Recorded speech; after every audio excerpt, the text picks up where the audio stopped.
In this video, I'm going to show you how to get started with the Aweber autoresponder service.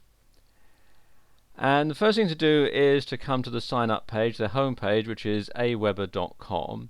And at the time that I'm making this video, they have an offer going where you can sign up for just $1. So I'm going to come over here and click on the big green button here that says sign up for just $1. And you can see $1 trial account, and then you'll be charged $1 for the first month and $19 on a recurring monthly basis after your trial. But if you're not completely satisfied, you can get a no-hassle refund within 30 days. So okay, what we can do here is, first of all, you can have either the monthly pricing plan, quarterly, or you can have it yearly. I'm just going to have the monthly plan for this demonstration. So I've selected monthly.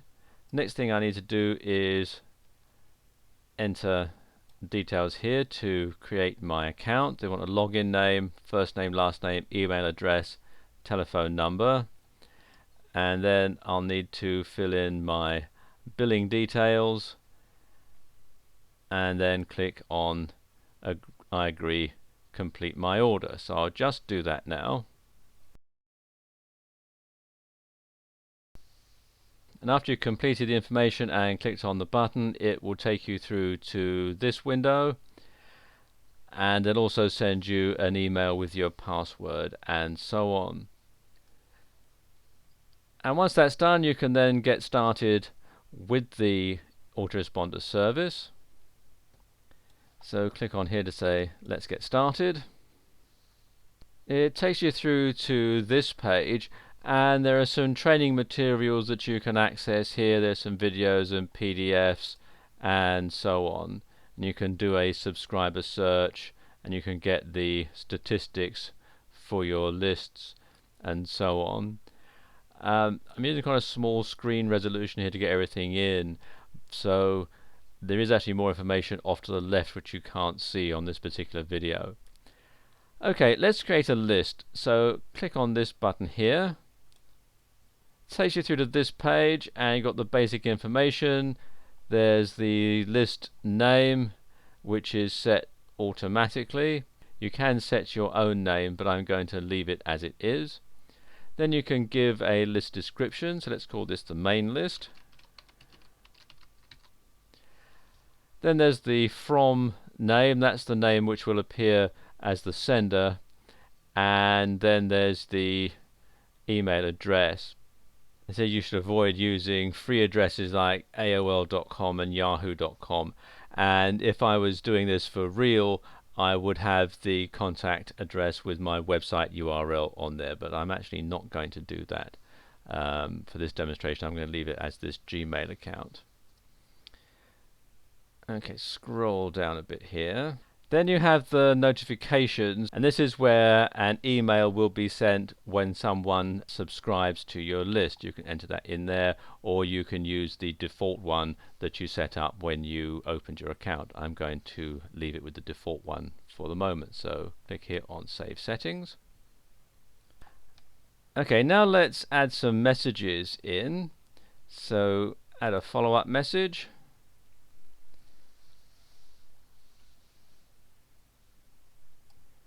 And we're going to create a follow-up message here. Click on create a new follow-up message, and we're going to insert the subject name here, and let's say thank you for subscribing, and then you can enter your message in there.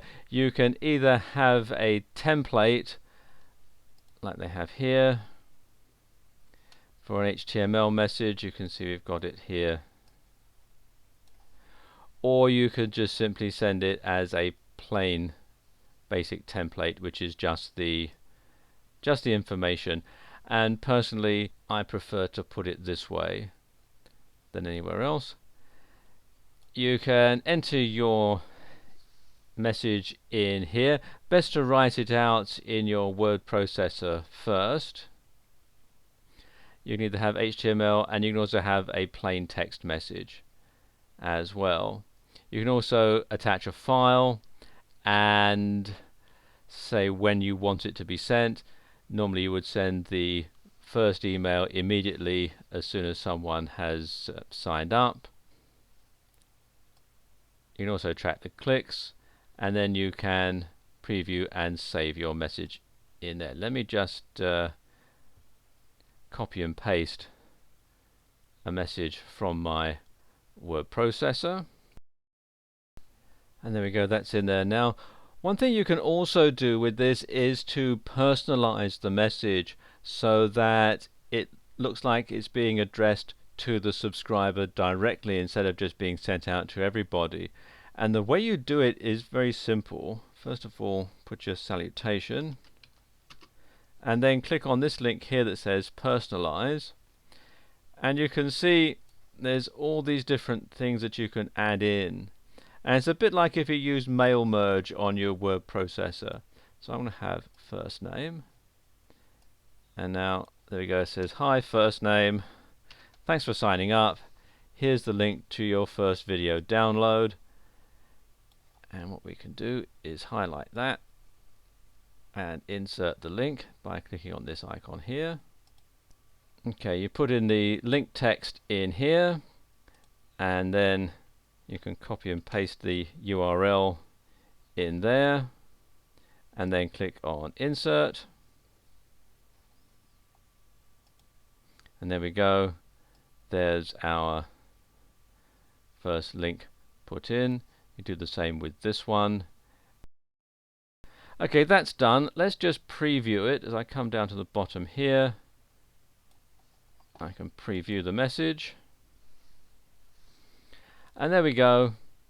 I need to put another space there between from and pkzip. Let me just correct that. I just put the space in here, I think, or maybe there. There we go, that'd be better. And again, preview it. There we are. Now that's ready to go. Close that and save the message, and there we go, your message has been saved, and you can see it's now in the follow-up message box here, and then I can click on this button here to set up more follow-up messages. Of course, no one's going to get the message if they don't know how to sign up, so come over here to the Web Forms tab, and takes you to this page, and you can create a new web form just by clicking on this green button there. You can see here, step one is to design the look of your web form, and you can have a various ones that you can select here. Let's have barbecue. It gives you an idea as to what it'll look like. Click on load template. You can edit the header by clicking here. There you go, get your free barbecue video now, just complete the box below, so click on save.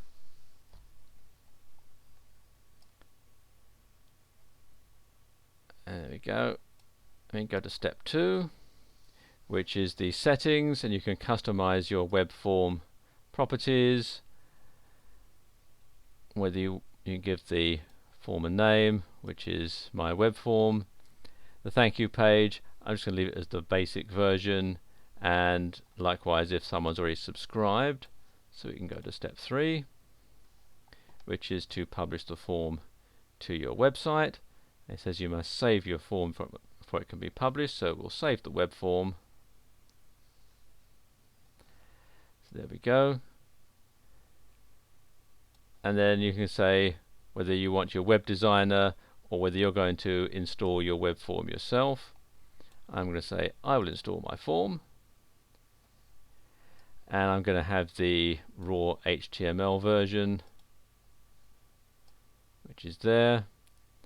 And what I can then do is highlight this and copy it and then paste it into my website, and then people can sign up for my mailing list on my website. In this short video, we've only really been able to scratch the surface of what you can do with Aweber. There really are a lot of other things that we've not had time to show you, but the information in this video should be enough to help you get started, and I wish you every success.